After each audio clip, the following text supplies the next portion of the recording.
जय हिंद दोस्तों, कैसे हैं आप लोग सभी। आई होप सभी अच्छे होंगे। आज हम लोग साइंस का सेट नंबर 60 को करेंगे। उससे पहले जो भी चैनल पर नए हैं और चैनल को सब्सक्राइब नहीं किए तो चैनल को सब्सक्राइब कर लें तथा अपने दोस्तों में भी शेयर कर दें। और इसका पीडीएफ हमारे टेलीग्राम चैनल नॉलेजबल पीडीएफ पर अपलोड कर दिया गया है और टेलीग्राम चैनल का लिंक इस वीडियो के डिस्क्रिप्शन में दे दिया गया है। और जो भी पिछला वीडियो नहीं देखे हैं तो चैनल पर एक प्लेलिस्ट बना दिया गया है। डेली साइंस प्रैक्टिस सेट नाम से एक प्लेलिस्ट बना दिया गया है जिसमें कि सारा वीडियो सीरियल वाइज जो है ना आपको अरेंज कर दिया गया, ठीक ना। और वहाँ जाकर के आप पूरा वीडियो को देख भी सकते हैं, जो भी जिसका छूटा है, और जिसको रिवीजन करना है वहाँ जाकर के आप रिवीजन भी कर सकते हैं, ठीक है। तो चलिए आज के पहला प्रश्न को देखते हैं। पहला प्रश्न क्या कहता है कि गर्भावस्था के दौरान एक थैलीनुमा संरचना बनता है, उसे डैश कर। देखिए गर्भावस्था, जब देखिए महिलाएं चाहे कोई भी माँ जो है वो गर्भ धारण करती है तो उसके जब धारण करती है तो उसके समय जो है ना एक थैलीनुमा संरचना बनती है, ठीक है ना। उसे हम क्या कहते हैं, तो उसे कहते हैं हम एमनियोन कहते हैं। उसे हम क्या कहते हैं, तो एमनियोन, जो कि ऑप्शन नंबर सी में दिया हुआ है। तो इसका सही उत्तर क्या जाएगा, ऑप्शन नंबर सी एमनियोन। चलिए अगला प्रश्न है कि न्यूरॉन की बाहरी सतह पर धन आयन पाया जाता है, तो वो धन आयन क्या होता है। देखिए न्यूरॉन जो होता है ये मस्तिष्क का एक सेल है, न्यूरॉन है, ठीक है। न्यूरॉन जो कि सबसे लंबी सेल है, न्यूरॉन ही कहा जाता है, ठीक है। तो न्यूरॉन जो होती है इसके जो होती है आपको बाहरी सतह पर जो एक धन आयन पाया जाता है, ठीक है। वह धन आयन क्या होता है, तो Na होता है, ठीक है। Na यानी कि सोडियम होता है। इसका उत्तर ऑप्शन नंबर बी हो गया। चलिए अगला प्रश्न है कि बायोलॉजिकल हॉटस्पॉट की मुख्य विशेषता क्या है, कि बायोलॉजिकल हॉटस्पॉट क्या हुआ। वहाँ पर क्या है कि बायोलॉजिकल जीव मिलता है ज़्यादा और वहाँ पर उसका विलुप्तता भी होती है, तो उसे क्या कहते हैं, बायोलॉजिकल हॉटस्पॉट कहते हैं, ठीक ना। तो इसकी क्या है विशेषता, इसकी विशेषता यह है कि इसमें जो है ना कुछ प्रजातियाँ जो है ना फिलहाल विलुप्तता की स्थिति में रहता है, ठीक ना। जहाँ बायोलॉजिकल हॉटस्पॉट में क्या होता है कि कुछ प्रजातियाँ जो है ना वर्तमान फिलहाल में तत्काल में जो है ना विलुप्तता की स्थिति में रहता है, ठीक है। तो इसका यही हो गया इसका विशेषता। इसका उत्तर ऑप्शन नंबर सी हो गया। चलिए अगला प्रश्न है कि पशुओं की प्रजातियां ज़्यादातर डैश के कारण लुप्त प्राय हो रही है, यानी कि पशुओं की प्रजाति जो है लुप्त हो रही है, तो किस कारण से हो रहा है। तो इसका लुप्त होने का मुख्य रीजन है, तो ये मुख्य रीजन है आपको आवास विखंडन, ठीक ना। जैसे देखिए जंगल होता है, जंगल का देखिए अब कटाई होते रहता है जंगल का। जैसे कोई यहाँ कोई जीव है जो इस जंगल में रहता था, ठीक। अब यहाँ पर जो जंगल कट गया तो वो रहेगा कहाँ, तो यानी कि उसका आवास का विखंडन हो गया, इस कारण से ये लुप्त होते जा रहा है, ठीक है। चलिए अगला प्रश्न है कि पौधे की पत्तियों से पानी का वाष्पीकरण को क्या कहा जाता है। देखिए पानी का वाष्पीकरण सीधा पूछेगा, पानी का वाष्पीकरण क्या हो जाएगा आपको, इवेपोरेशन। ये यहाँ पानी है तो पानी का वाष्पीकरण हो रहा है, किसे इसे क्या कहेंगे, तो इवोपोरेशन कहेंगे, ठीक ना। और जब वर्षा होती है तो उसे हम कहते हैं प्रेसिपिरेशन, ठीक। वर्षा जो होती है उसे प्रेसिपिरेशन कहते हैं।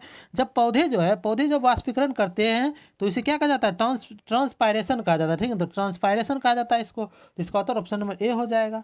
चलिए अगला प्रश्न है कि निम्न में से कौन सा हिस्सा मानव त्वचा का सबसे बाहरी भाग है। देखिए मानव त्वचा में जो है टोटल तीन लेयर होता है, ठीक ना।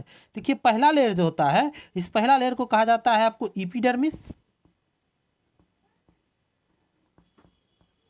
और दूसरा लेयर को कहा जाता है डर्मिस, और अंतिम जो तीसरा लेयर होता है इसे इसमें वसा रहता है, ठीक ना। तो यहाँ से क्या पूछा है कि मानव कौन सा हिस्सा मानव त्वचा का सबसे बाहरी हिस्सा है, तो बाहरी हिस्सा क्या हो जाएगा, तो एपिडर्मिस हो जाएगा, ठीक ना। तो एपिडर्मिस कौन है, तो ऑप्शन नंबर ए में दिया हुआ है।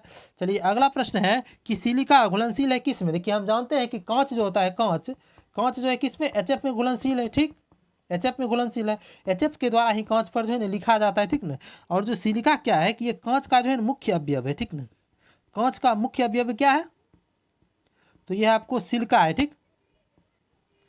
सिलिका। तो जब सिलिका कांच का मुख्य अवयव है, जब कांच ही HF में घुलनशील है तो सिलिका भी घुलनशील होगा, तो इसका उत्तर ऑप्शन नंबर डी हो जाएगा, HF में। देखिए अगला प्रश्न है कि किसी वस्तु का ताप किसका सूचक। देखिए कोई वस्तु है उसका ताप किसका सूचक हो जाएगा। देखिए कोई वस्तु है, ठीक। इसमें जो है ना इसका कण जो है एक दूसरे से हमेशा क्या आता है, गतिमान रहता है, ठीक ना। और इसमें जो कुछ टेम्परेचर है स्थिर रहता है, किस कारण से स्थिर रहता है, तो इसके कण के गतिमान होने के कारण क्या हो, तो इसका उत्तर क्या हो जाएगा, उसके अणुओं के जो है ना औसत गति ऊर्जा के कारण, ठीक। इसका उत्तर ऑप्शन नंबर डी हो गया। चलिए अगला प्रश्न है कि आसुत जल में मछलियां क्यों जीवित नहीं रह सकता है, ठीक ना। देखिए आसुत जल जो होता है, आसुत जल उसका घनत्व क्या होता है, कम होता है, ठीक ना। घनत्व क्या होता है, कम होता है। और ये क्या होता है, इसका घनत्व कम हो जाता है तो ये पतला तरफ भी होता है, ठीक ना, पतला तरफ होता है। और जो होता है आपको जैसे नॉर्मल वाटर जो रहता है, नॉर्मल वाटर का घनत्व क्या होता है, अधिक होता है। आसुत जल की अपेक्षा क्या होता है, घनत्व इसका अधिक होता है, ठीक ना। तो जो मछली का घनत्व जो है वो तो स्थिर रहता है। यहाँ अगर मछली का घनत्व है तो जो मछली का घनत्व है तो वो जो है लगभग जो है ना ये नॉर्मल द्रव के घनत्व के बराबर ही होता है। लेकिन जब आंसू जल में आते हैं तो आंसू जल का घनत्व कम है, तो हम जानते हैं कि घनत्व किस ओर करता है, तो यानी कि अधिक घनत्व से कम घनत्व की ओर ये गमन करता है, तो अधिक घनत्व से कम घनत्व की ओर गमन करेगा और मछली क्या हो जाएगा, पतला हो जाएगा, ठीक ना, पतला हो जाएगा। इस क्रिया को क्या कहेंगे, तो परासरण कहेंगे, ठीक ना। तो इसका उत्तर क्या हो जाएगा, परासरण मछली के शरीर की तरल पदार्थों को पतला कर देता है, ठीक नहीं, तरल पदार्थ क्या करेगा, या पतला कर देगा, ठीक ना। तो इसका उत्तर ऑप्शन नंबर बी हो जाएगा। चलिए अगला प्रश्न है कि निम्नलिखित का सही मिलान कीजिए। देखिए इसका आपको सही मिलान करना है, ठीक। तो सही मिलान करते हैं।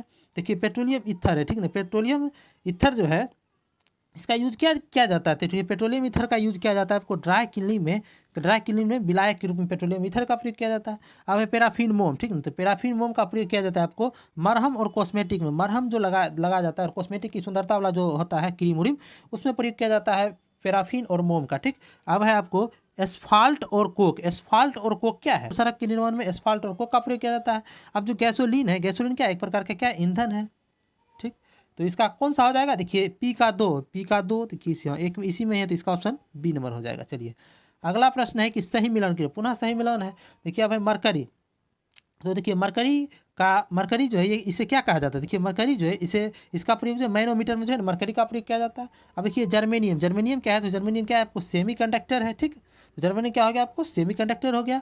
उसके बाद देखिए मिथाइल ऑरेंज है, तो मिथाइल ऑरेंज क्या हो जाएगा, तो मिथाइल ऑरेंज को क्या कहा जाता है, तो वुड नेफ्था कहा जाता है, ठीक ना। और नाइक्रोम जो है, नाइक्रोम क्या है, ये है आपको रेजिस्टेंस वायर, रेजिडेंस वायर है ये, ठीक ना। तो इसका उत्तर कौन सा हो जाएगा, देखिए ए का कौन है, तो एक का दो इसमें है। बी का एक, तो बी का एक भी है। सी का तीन, ठीक है। डी का 4, हाँ। इसका उत्तर ऑप्शन नंबर ए हो जाएगा। चलिए अगला प्रश्न है कि निम्न का सही मिलान करिए, पुनः है मिलान करने वाला ही। अब देखिए निकेल क्या होता है, देखिए निकेल का यूज क्या है, तो निकेल देखिए ये निकेल किसके साथ मिल जाएगा, निकेल मिल जाएगा ये कठोर जो है, ये कठोर संचारणों तथा स्टील के प्लेटिंग का प्रयोग किया जाता है, ठीक है। कठोर संचारण जो होता है उसमें निकेल का प्रयोग किया जाता है। अब देखिए पीली है, यानी पीली का प्रयोग किस में होता है, देखिए यानी पीली नहीं होना चाहिए, यहाँ पानी होना चाहिए, पीली नहीं, यहाँ पानी होना चाहिए, ठीक ना। देखिए पानी का प्रयोग किस में होता है, रेडिएटर में, वाटर कूलिंग प्रणाली में किया जाता है। ये क्या हो गया, बी का 2 हो गया, एक हो गया। अब है ब्रॉन्ज अब एक ही बचा है, तो ब्रॉन्ज का प्रयोग क्या हो जाएगा, वायरिंग गियर में। तो इसका उत्तर क्या हो जाएगा, देखिए ए का सी इसमें है, तो सिर्फ इसी में ही है, तो इसका उत्तर ऑप्शन नंबर सी हो गया। चलिए अगला प्रश्न है कि रंजकों का प्रयोग के समय उसमें रंग बंधक क्यों प्रयोग किया। देखिए रंजकों का हम प्रयोग करते हैं तो उसमें रंग बंधक किसी कारण से प्रयोग कर देते हैं कि जैसे रंग बंधक को देंगे तो वो जो है जमने में जो है अधिक सहायक होगा, ठीक है। देखिए किस ऑप्शन में दिया है, देखिए ऑप्शन नंबर सी में दिया हुआ है कि रंग बंधक जो है रंजकों को संबंधित पदार्थों की सतह पर शीघ्र एवं अस्थायी रूप से जमने में सहायक होता है, इसी कारण से इसका प्रयोग किया जाता है। तो इसका उत्तर ऑप्शन नंबर सी हो गया। चलिए अगला प्रश्न है कि साबुन लंबी श्रृंखला वाले डैश के सोडियम या पोटेशियम लवण होते हैं। देखिए साबुन जो है आपको लंबी श्रृंखला वाला किसका होता है, देखिए साबुन का जो है आपको ये एस्टेरीन जो होता है वसा, इसके साथ जब NaOH मिलता है यानी कि सोडियम हाइड्रोक्साइड मिलता है, तो ये सोडियम जो है आपको एस्टीरीन और सोडियम एस्टीरीन को ही साबुन कहते हैं और ग्लिसरॉल का निर्माण करता है। अब देखिए क्या कहा है, साबुन लंबी श्रृंखला वाले डैश के सोडियम या पोटेशियम लवण होते हैं। यानी क्या होता है, देखिए ये सोडियम एस्टीरीन जो है ये कैसा है, ये आपको कार्बोक्सिलिक एसिड यानी कि कार्बोक्सिलिक ग्रुप का है, तो इसका उत्तर क्या हो जाएगा, ऑप्शन नंबर डी हो जाएगा, ठीक। 14 नंबर का ऑप्शन नंबर डी हो गया। चलिए अगला प्रश्न है कि बहुप्रयोग प्लास्टिक को पानी की बोतलें डैश की बनती है। बहुप्रयोग प्लास्टिक का पानी होता है, यानी कि पानी का बोतल जो बिकता है उसका जो प्लास्टिक प्रयोग होता है किस चीज़ का रहता है, बनाती है रहता है आपको पॉलीथीन का बनाता है। इसका उत्तर ऑप्शन नंबर सी हो गया।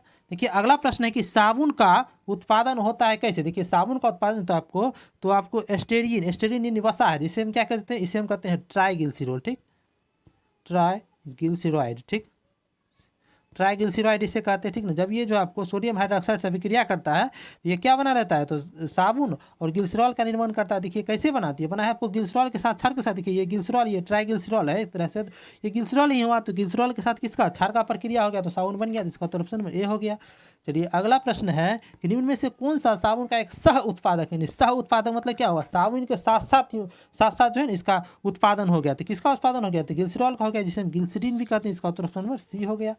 चलिए अगला प्रश्न है कि वायु का निरपेक्ष अपवर्तनांक सूचक क्या है। सबसे पहले देखते हैं अपवर्तनांक सूचक होता है क्या। देखिए अपवर्तनांक क्या होता है, यानी रिफ्रैक्टिव इंडेक्स, यानी कि अपवर्तनांक का फॉर्मूला होता है कि निर्वात में प्रकाश का वेग या तरंगदैर्घ्य बटा माध्यम में प्रकाश का वेग या तरंगदैर्घ्य को क्या अनुपात को क्या कहते हैं, हम अपवर्तनांक करते हैं। अपवर्तनांक की सहायता से जो है किसी माध्यम की सघनता या विरलता को पता लगाया जाता है, ठीक है। अपवर्तनांक जो है आपको मात्राहीन और विमाहीन राशि है। अपवर्तनांक अधिक होने पर जो है ना आपको माध्यम सघन तथा अपवर्तनांक कम होने पर क्या हो जाएगा, माध्यम विरल हो जाएगा, ठीक ना। तो इस प्रकार हम कह सकते हैं कि देखिए ठोस का जो है अपवर्तनांक क्या हो जाएगा, सबसे अधिक हो जाएगा, ठीक। और द्रव का अपवर्तनांक क्या हो जाएगा, उससे कम हो जाएगा। और गैस का अपवर्तनांक जो है आपको सबसे कम होगा, क्योंकि देखिए यहाँ क्या कहा है कि अपवर्तनांक अधिक होने पर माध्यम सघन होगा, नहीं कि ठोस का अपवर्तनांक सबसे अधिक है तो ये सघन है, उससे कम है द्रव का, तो द्रव जो है आपको गैस से ज़्यादा सघन है और गैस सबसे कम सघन है, तो इसी कारण इसका अपवर्तनांक सबसे कम हो गया। अब देखिए कुछ माध्यम है उसका अपवर्तनांक को आपको ध्यान में रखना है, ये जो है आपको याद रहना ही चाहिए हर हाल में, क्योंकि ये देखिए सभी एकदम ये बार बार पूछा ही जाता है, ठीक ना। आपको इसको याद रहना ही चाहिए। देखिए निर्वात का जो अपवर्तनांक होता है ये 0 होता है, और हवा का होता है आपको 1.008, और जल का होता है 1.33, कांच का होता है 1.5, और हीरा का क्या होता है तो 2.48। सबसे ज़्यादा अपवर्तनांक किसका होता है तो हीरा का होता है। अब देखिए आप प्रश्न को देखते हैं, प्रश्न क्या कर रहा है कि वायु का निरपेक्ष अपवर्तनांक क्या होता है, यानी वायु यानी हवा का निरपेक्ष अपवर्तनांक क्या हो जाएगा। तो अभी तुरंत देखे थे, क्या देखे थे अभी तुरंत, वायु का अपवर्तनांक क्या होता है, तो वायु का अपवर्तनांक हवा का नहीं कि 1.008 होता है, ठीक ना, जो कि किस ऑप्शन में दिया है तो ऑप्शन नंबर सी में दिया हुआ है। उसने कि निम्न में से किस माध्यम का अपवर्तनांक सबसे कम है, यानी कि सब में से किसका अपवर्तनांक सबसे कम है। अभी तुरंत हम देखे थे कि ठोस का अपवर्तनांक सबसे अधिक होता है, उससे कम होता है आपको द्रव का, और सबसे कम होता है गैस का अपवर्तनांक। अब देखिए प्रश्न को देखते हैं, निम्न में से किस माध्यम का अपवर्तनांक सबसे कम है। देखिए ऑप्शन ए है पेट्रोल यानी द्रव है।